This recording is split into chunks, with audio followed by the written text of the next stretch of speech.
नमस्कार, मैं हूं अनुराधा प्रसाद। कहते हैं एक रास्ता बंद होता तो कई नए रास्ते खुल जाते हैं। ये बात कूटनीतिक रिश्तों में भी लागू होती है। दुनिया भर के तेज तर्रार डिप्लोमेट्स की नजरें चीन के तियानजिंग शहर पर टिकी हुई हैं।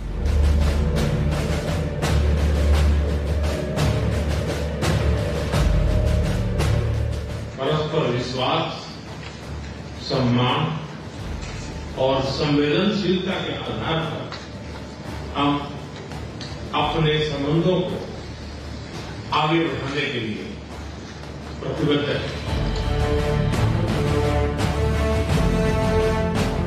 促进发展中国家团结振兴，推动人类社会进步的重要责任。做睦邻友好的朋友，相互成就的伙伴，实现龙象共舞，应当是中印双方的正确选择。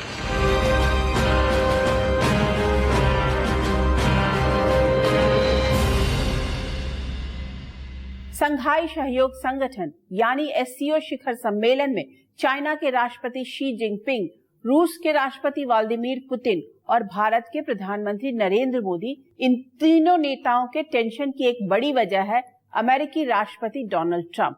अमेरिका के टैरिफ टेररिज्म से दुनिया के ज्यादातर देश परेशान हैं। भारत पर अमेरिका ने पेनाल्टी समेत 50% का इंपोर्ट ड्यूटी लगा रखा है। भारी भरकम इंपोर्ट ड्यूटी की वजह से राष्ट्रपति ट्रंप की निजी खींच मानी जा रही है। एक तो अमेरिका के मना करने के बाद भी भारत रूस से सस्ता तेल खरीद रहा है। दूसरा, राष्ट्रपति ट्रंप ने दावा किया है कि ऑपरेशन सिंदूर के बाद उन्होंने ही भारत पाकिस्तान के बीच सीज फायर कराया, जिसे भारत ने खारिज कर दिया। ट्रंप शायद ये बात भूल जाते हैं कि वो अमेरिका के राष्ट्रपति हैं, पूरी दुनिया के नहीं। दूसरे संप्रभु देश उनकी बातों को मानने के लिए बाध्य नहीं है। राष्ट्रपति ट्रंप के टैरिफ टेररिज्म का साइड इफेक्ट भारत में दिखना शुरू हो गया है। चाइना भी ट्रंप टैरिफ से परेशान है। ऐसे में चाइना भारत से बेहतर रिश्तों की बातें कर रहा है, भारत की ओर दोस्ती का हाथ बढ़ा रहा है। पर बड़ा सवाल यही है कि क्या चाइना भरोसे के लायक है? आखिर भारत से चाइना क्या चाहता है और चाइना से भारत क्या चाहता है? ट्रंप के टैरिफ बम से बचने के लिए भारत के पास रास्ता क्या है? भारत अपने तैयार प्रोडक्ट्स के लिए दुनिया में कौन से नए बाजार एक्सप्लोर कर सकता है? आज ऐसे ही सवालों के जवाब तलाशने की कोशिश करेंगे अपने खास कार्यक्रम हम आपके हैं कौन में।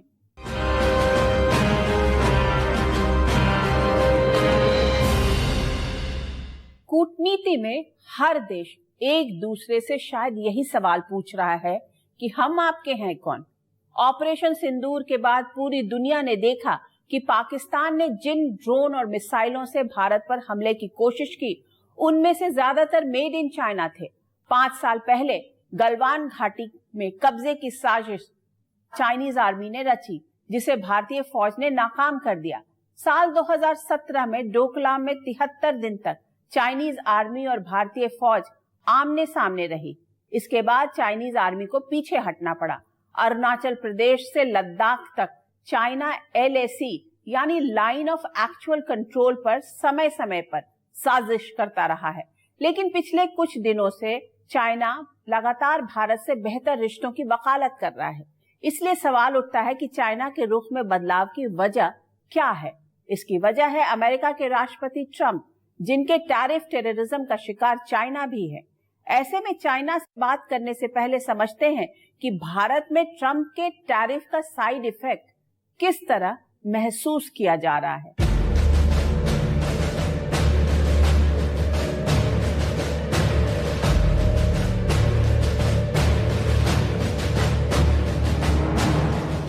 कानपुर में लेदर से बने ladies purse, office bag, belt समेत दूसरी चीजों की अमेरिका में अच्छी खासी डिमांड है। कानपुर में बनने वाले लेदर गुड्स का बड़ा हिस्सा अमेरिका एक्सपोर्ट होता था, लेकिन 50% टैरिफ की वजह से मशीनों की रफ्तार धीमी पड़ने लगी, ऑर्डर कैंसिल होने लगे। अब हम क्या करें, हमारे तो सारे ऑर्डर कैंसिल हो रहे हैं। मैं कह रहा हूं कि चलो अब कोई ऑर्डर मुझे ना मिले, लेकिन जो पहले था वो तो उसका तो कोई सोल्यूशन निकालना चाहिए था कि जो पहले से ऑर्डर था, जो पेमेंट मेरी फंसी हुई है वो हो जाता। अब हम पेमेंट भी मंगवा रहे हैं तो बैंक बोल दे रही कि हम एलसी आपका एक्सेप्ट नहीं करेंगे, यूएस से ले रहे हैं, आप खुद उसको रिजेक्ट कर दीजिए। अब जब बैंक पेमेंट लेने को रेडी नहीं है ये पॉलिसी के बाद, तो फिर हम करें क्या? लेदर इंडस्ट्रीज का काम वैसे ही खराब है और ये टैरिफ ने इस काम को और भी ज्यादा खराब करने का काम किया है। लेदर इंडस्ट्रीज बिल्कुल बंदी के कगार पे आ सकती है इससे।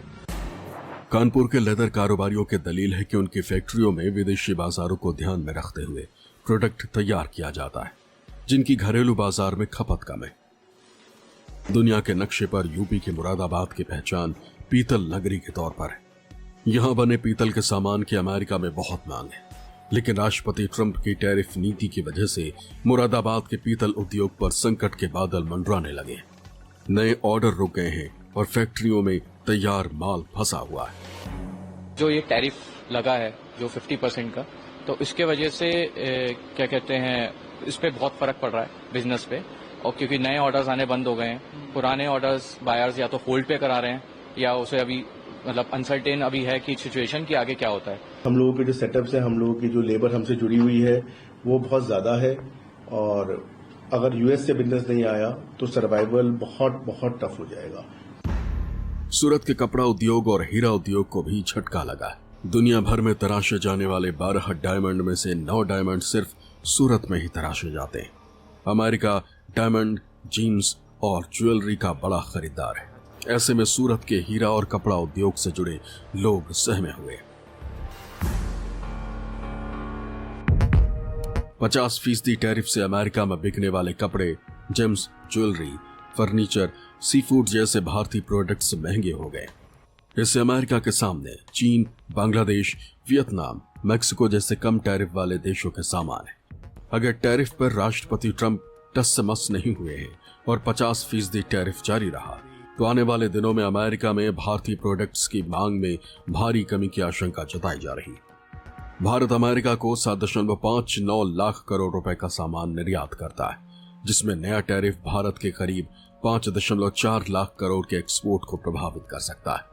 इसमें मशीनरी, इलेक्ट्रॉनिक, ड्रग्स और फार्मा, रत्न और jewellery, readymade garments, chemicals, petroleum product और अन्य सामान शामिल है। कूटनीति के जानकारों का मानना है कि भारत ने अब तक अपना निर्यात अमेरिका से अधिक रखा है, लेकिन अब दूसरे विकल्पों को तलाशने का समय आ गया है।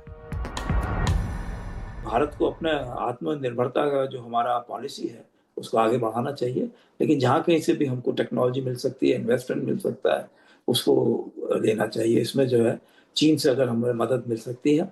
हम खुद आरसेप से पीछे हट गए थे क्योंकि उस समय हमको लगता था कि हमको जो है एशिया के देशों को छोड़कर, जिससे चीन के मार्केट को मिल सकता था, चीन को भारत का मार्केट, उसको छोड़कर हमको जो है सीधे अमेरिका से और यूरोप से दोस्ती करनी चाहिए, मार्केट एक्सेस लेना चाहिए वहाँ पर। वो नहीं हो पाया है क्योंकि उनकी अपनी पुरानी नीतियाँ रही हैं। हमको फिर से कोशिश करनी चाहिए कि जो रास्ते हमारे लिए खुले हुए हैं एशिया के देशों के साथ में मिलकर आगे बढ़ने के लिए, वो हमको पूरे तरीके से उनको निभाना चाहिए। बात यह कि इस समय हम क्या करते हैं।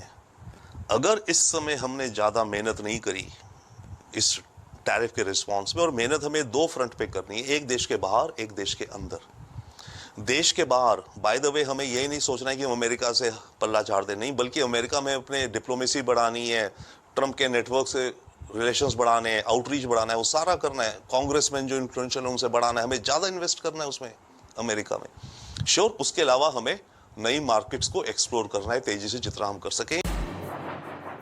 टैरिफ पर एक ओर भारत अमेरिका से बातचीत कर रहा है, दूसरी ओर नुकसान की भरपाई के लिए 40 देशों में नए बाजार और अवसर खोज रहा है। भारत देश के कोने कोने में खड़ी फैक्ट्रियों में तैयार प्रोडक्ट्स के लिए जापान, दक्षिण Korea, Britain, Germany, France, Italy, Netherlands, Poland, Mexico, रूस, बेल्जियम, यूएई, ऑस्ट्रेलिया जैसे बाजारों में और विकल्प तलाश रहा है। इस कड़ी में भारत और जापान के बीच साझेदारी की स्क्रिप्ट भी सामने आई। पीएम मोदी के जापान दौरे के दौरान कई बड़े करार हुए, जिसमें जापान ने अगले 10 वर्षों में भारत में करीब 6 लाख करोड़ रुपए निवेश की बात कही। दोनों देशों के बीच कामगारों के आदान प्रदान की योजना से 5 लाख भारतीय कामगारों को जापान में काम करने का मौका मिलेगा। इतना ही नहीं, भारत और जापान दोनों देश मिलकर चांद के दक्षिणी ध्रुव की स्टडी करेंगे। दोनों देशों के बीच डिफेंस टेक्निक शेयर करने और साझा डिफेंस प्रोडक्शन पर भी सहमति बनी। ऐसे में प्रधानमंत्री नरेंद्र मोदी ने जापान की जमीन से अमेरिका को सीधा संदेश दिया है कि भारत के पास दूसरे विकल्पों की कमी नहीं।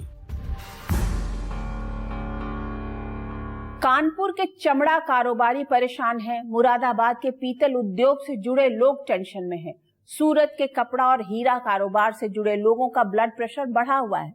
27 अगस्त से लागू 50% टैरिफ किस तरह असर डाल रहा है, इसे भी समझना जरूरी है।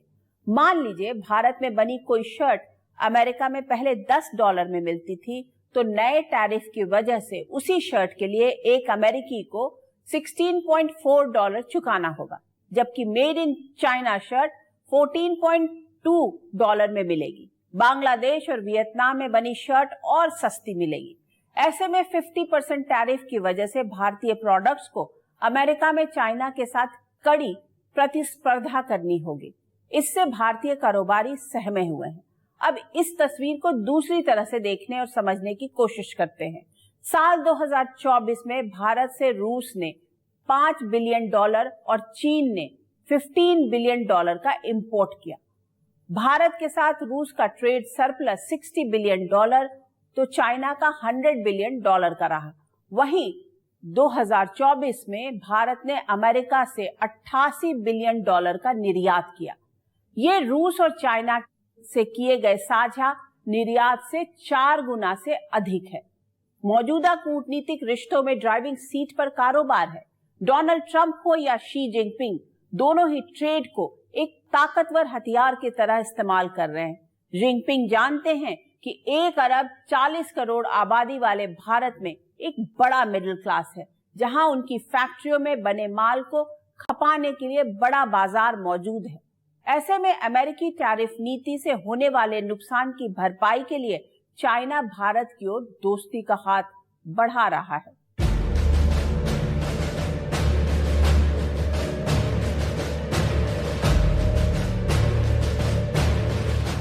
करीब 7 साल बाद प्रधानमंत्री नरेंद्र मोदी एक बार फिर चीन की धरती पर हैं।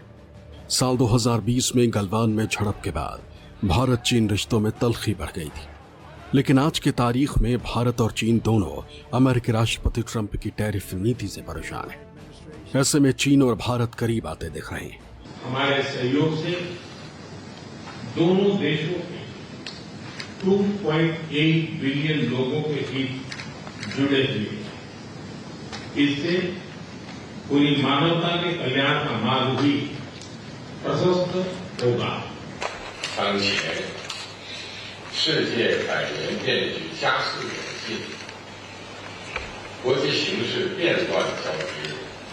中国和印度是2大东方文明古国，是世界上人口最多的2个国家，也是全球南方重要成员，肩负着造福我国的利益。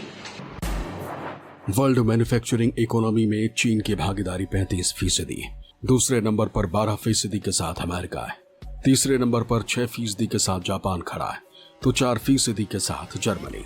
भारत की हिस्सेदारी करीब 3%। ऐसे में अमेरिका की टैरिफ नीति से सबसे अधिक परेशान चीन है, क्योंकि चाइना की फैक्ट्रियों में तैयार माल के लिए खरीदार एकाएक घट गए। ऐसे में चाइना भारत के बड़े बाजार की ओर देख रहा है, भारत के साथ सहयोग में अपना फायदा देख रहा है। मैं समझता हूं कि ये इस तरह की मीटिंग से हमारे आपसी रिश्तों में बहुत आगे मदद मिलेगी और एक संकेत जरूर जाएगा राष्ट्रपति ट्रंप को भी, लेकिन मैं समझता हूं कि वो मसला जो है अलग अलग तरीके से सोचना चाहिए, क्योंकि इसमें बहुत बिंदु इसमें जुड़े हुए हैं। वित्त वर्ष 2024-25 में भारत चीन के बीच कारोबार 127.7 अरब डॉलर का था। इसमें चीन के साथ भारत का व्यापार घाटा 99.2 अरब डॉलर का रहा। मतलब चीन भारत से जितना माल खरीदता है उससे 3 गुना से अधिक माल भारत में बेचता है। ऐसे में चाइना की कोशिश होगी कि कुछ रियायत देकर व्यापार असंतुलन कम किया जाए और भारत में मेड इन चाइनीज माल की एंट्री और बढ़ाई जाए। अमेरिकी राष्ट्रपति ट्रंप का कार्यकाल 3.5 साल का बचा है। अभी भी अमेरिका के साथ डील की गुंजाइश बची है। ऐसे में अमेरिका के साथ रिश्ते सत्ता परिवर्तन के बाद पटरी पर आने के चांस अधिक हैं, लेकिन सस्ते चाइनीज माल की भारत में एंट्री के लिए खिड़की दरवाजे पूरी तरह खुल गए तो भारतीय उद्योग धंधों के सामने बड़ी चुनौती पैदा हो जाएगी।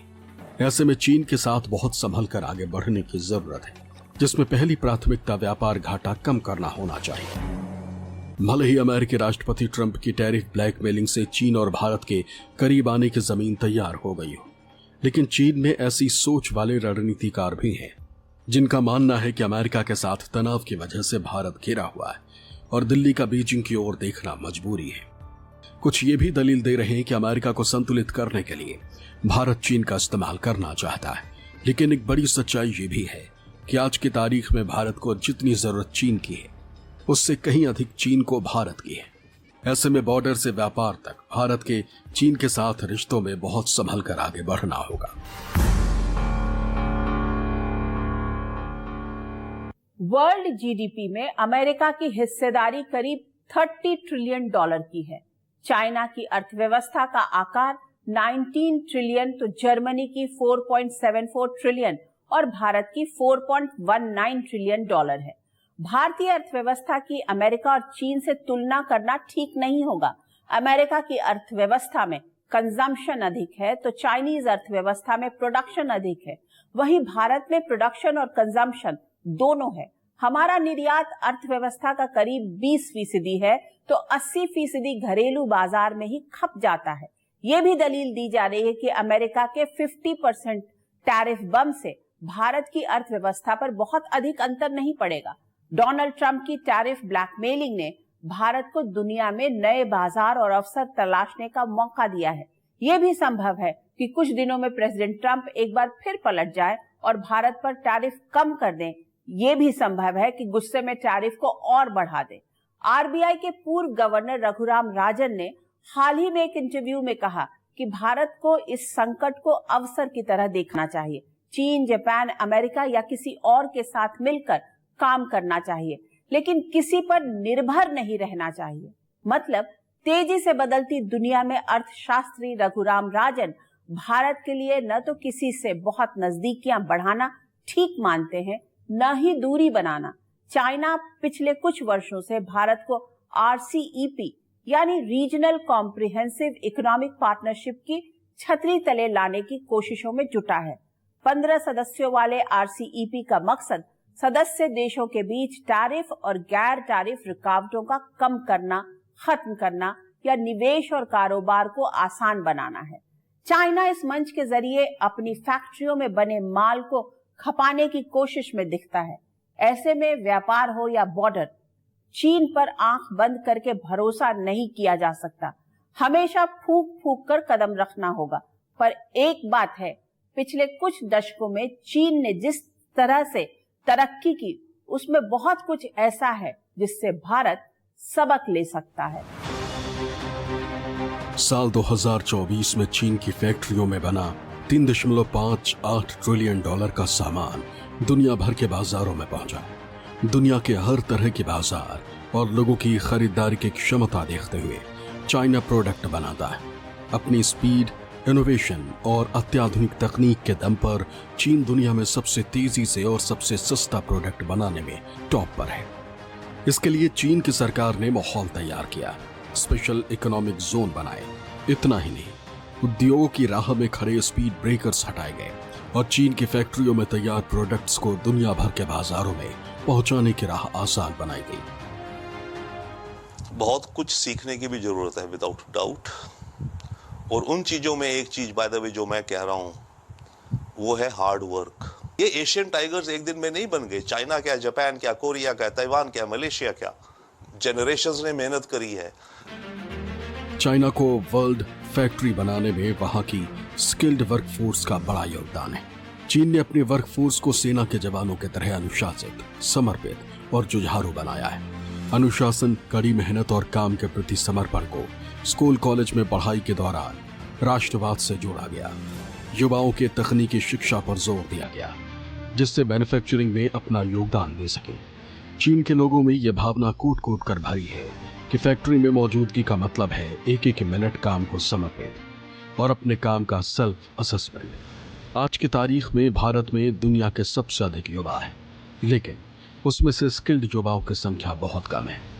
ऐसे में भारत को अपनी युवा वर्कफोर्स को जापान और चीन की तरह ट्रेन करने पर फोकस करना चाहिए, जिससे विश्व बाजार की जरूरतों के हिसाब से मैन्युफैक्चरिंग में भारत की हिस्सेदारी बढ़ाई जा सके। एक ऐसा समय था जब भारत और चीन की इकोनॉमीज एक दूसरे से काफी सिमिलर थी। उस समय में डेंग जियाओपिंग के नेतृत्व में हमने देखने मिला कि चीन एक दुनिया का मैन्युफैक्चरिंग इंडस्ट्रियल हब बन गया। इसके कई कारण थे, पॉलिसी रिफॉर्म्स थे जो भारत में एक समय में नहीं हो पाए, पर आज सरकार करने की कोशिश कर रही है और आने वाले दिनों में हमें इसका फायदा देखने मिलेगा। पिछले कुछ दशकों में चीन ने बहुत तेजी से विकास किया है और दुनिया की सबसे बड़ी आर्थिक महाशक्ति बनने का सपना देख रहा है। इसके लिए समय के साथ कूटनीतिक रिश्तों को भी समय समय पर परिभाषित किया। बॉर्डर पर भी चीन 2 कदम आगे और 1 कदम पीछे की रणनीति के साथ अपने नक्शे को धीरे धीरे बड़ा करने में लगा है। सरहद सुरक्षा के लिए हाईटेक हथियार से लेकर लोगों की जिंदगी आसान बनाने वाले प्रोडक्ट्स बनाने में चीन ने नए नए प्रयोग किए। आज की तारीख में अमेरिका भी बहुत हद तक चीन के सस्ते डिजिटल हार्डवेयर पर निर्भर है। दुनिया के नक्शे पर शायद ही कोई ऐसा देश हो जहां चीन में बने सामान नहीं बिकते। ऐसे में जब ट्रेड को कूटनीति में हथियार की तरह इस्तेमाल करने का चलन तेजी से बढ़ रहा है, उसमें चाइना से मैन्युफैक्चरिंग और अत्याधुनिक तकनीक के विकास में अमेरिका से बहुत कुछ सीखने समझने लायक। कूटनीति में न कोई स्थायी दोस्त होता है और न स्थायी दुश्मन। दोस्ती और दुश्मनी हालात तय करते हैं। निजी केमिस्ट्री की भी डिप्लोमेसी में कोई खास जगह नहीं होती। पिछले साल जब अमेरिका में राष्ट्रपति का चुनाव हो रहा था, तब ऐसी भविष्यवाणी करने वालों की कमी नहीं थी जो दलील दे रहे थे कि ट्रंप के राष्ट्रपति बनने से भारत को कितना फायदा होगा। ट्रंप प्रशासन में भारतीय मूल के लोगों की मौजूदगी से वॉशिंगटन और दिल्ली के बीच रिश्तों को और मजबूती मिलेगी। इंटरनेशनल रिलेशंस की स्टूडेंट होने के नाते और बतौर पत्रकार अमेरिकी दांवपेच पर दशकों से नजर रखने की वजह से मेरे जहन में एक बात बिल्कुल साफ थी। ट्रंप प्रशासन में शामिल भारतीय मूल के लोग पहले अमेरिका के बारे में ही सोचेंगे, उसके बाद भारत के बारे में। राष्ट्रपति ट्रंप अपने मुल्क का फायदा देख रहे हैं, जिनपिंग अपने मुल्क का फायदा और पुतिन अपने मुल्क का। कूटनीति में आदर्शवाद बहुत पहले किनारे लग चुका है। ऐसे में मुझे एक और तस्वीर दिखाई दे रही है। पाकिस्तानी सेना के तरकश में चीन के हथियार भरे पड़े हैं। अमेरिकी राष्ट्रपति डोनाल्ड ट्रंप खुलकर पाकिस्तान का समर्थन कर रहे हैं। ऐसे में भारत के पूरब और पश्चिम दोनों ओर खतरा बढ़ गया है।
वही करने को मजबूर है जो बीजिंग में बैठे चीन के राष्ट्रपति चाहेंगे।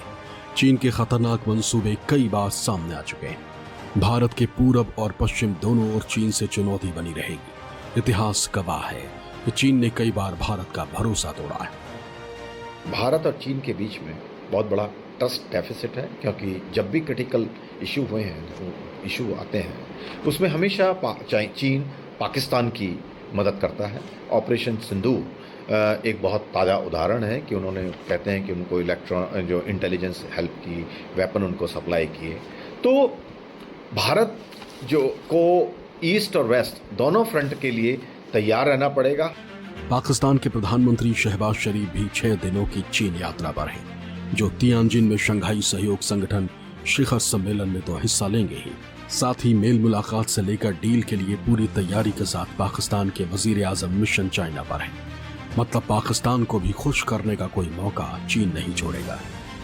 ऐसे में भारत को चीन के वादों और दोस्ती पर कितना भरोसा करना चाहिए, इसके लिए अतीत के कड़वे अनुभवों को जरूर जहन में रखना चाहिए, क्योंकि चीन पूरब और पश्चिम दोनों ओर प्रत्यक्ष और अप्रत्यक्ष रूप से भारत की सरहद पर मौजूद है।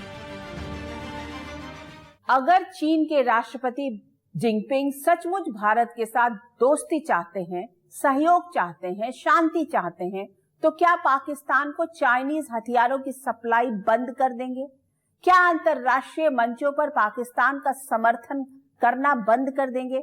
क्या पाकिस्तान के प्रधानमंत्री शहबाज शरीफ और army chief field marshal Asim Munir से कहेंगे कि आतंकी कारखानों को बंद कीजिए, नहीं तो चीन पाकिस्तान को 1 रुपए की भी मदद नहीं करेगा? शायद नहीं, और बिल्कुल नहीं, क्योंकि भारत के खिलाफ चाइना और अमेरिका दोनों पाकिस्तान को मोहरे की तरह इस्तेमाल कर रहे हैं। अमेरिका ने दुनिया में वर्चस्व जमाने के लिए जो काम हथियारों के दम पर किया, वही काम चीन ने बिजनेस और कर्ज डिप्लोमेसी के जरिए किया है। भारत की सरहद से अमेरिका बहुत दूर है, पर भारत की चाइना से 3,488 किलोमीटर लंबी सरहद लगती है। पाकिस्तान में भी चीन पूरी तरह से घुसा हुआ है। ऐसे में भारत के पूर्व और पश्चिम दोनों ओर प्रत्यक्ष और अप्रत्यक्ष रूप से चीन से खतरा बना हुआ है। ट्रंप के पाकिस्तान के साथ खुलकर खड़े होने का मतलब है अमेरिका और चीन दोनों साथ साथ हैं। इसे ऐसे भी समझा जा सकता है कि जिस रूस से चाइना सबसे अधिक तेल खरीदता है, उस पर अमेरिका कोई पेनल्टी नहीं लगाता, लेकिन दूसरे नंबर के खरीदार भारत पर 25% की पेनल्टी लगाता है। इसका मतलब ये हुआ कि कल की तारीख में चीन और अमेरिका मिल जाएं तो हैरानी नहीं होगी। ऐसे में भारत को पहले से अधिक सतर्क और सावधान रहने की बहुत जरूरत है। आज बस इतना ही। आपसे फिर मुलाकात होगी किसी ऐसे मुद्दे के साथ जिसे जानना और समझना बहुत जरूरी होगा। तब तक के लिए मुझे दीजिए इजाजत। निष्पक्ष खबरों के लिए आप देखते रहिए न्यूज़ 24। नमस्कार।